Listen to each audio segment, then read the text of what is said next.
mheshimiwa wetu, nitakuita vile unaitwa hata kama sio vision. Haya, mheshimiwa wetu MCA, naitwa Mofaya.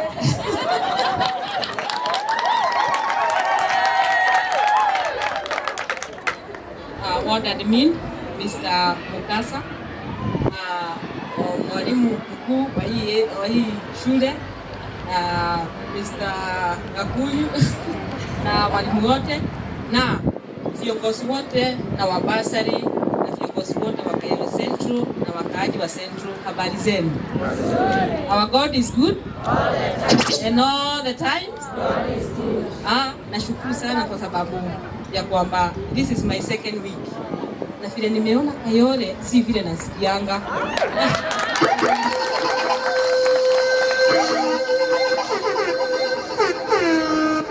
Kusema ukweli, kama vile mnaniona nimesunguka hii Nairobi, lakini sijawahi kuwa hii area. This is my first time. Niliambiwa na viongozi last week. This is my second week nikaambiwa na viongozi last week ya kwamba mimi ndio mama wa kwanza kuingia hapa Kayole location. So ni kama sijui ni Mungu hajajua tu, kama vile mwenzangu amesema alikuwa naomba mchana na usiku, ni kama maombi yake imefanywa nini, imefikiwa. Kwa hivyo tunashukuru Mungu kwa yote. Na niseme kitu kingine, kweli nimesunguka hata hii Nairobi tangu hata tuchaguane, na kusema ukweli sijaona ile nimeona leo.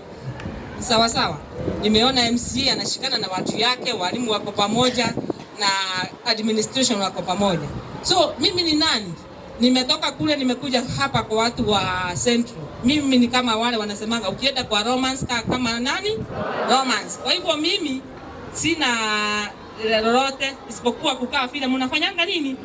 Mnakaanga. Kwa hivyo kuna mambo mengi sana tutayafanya tukiwa pamoja. Najua watu wa huku ni watu wazuri. Nimemiti na viongozi, wengine hatujapatana, na tutaendelea kukaa pamoja kwa sababu tumetumwa hapa kufanya nini? Kuwahudumia. Isipokuwa ni nyinyi, mimi ningetumwa hapa. Mofa angepata kula. Haya, ward admin angetumwa hapa. Mwalimu angekuwa hapa. Kwa hivyo tumekuja hapa kuwahudumia, na kwa sasa mniruhusu tu niwachie hapo. Tutaongea mengi.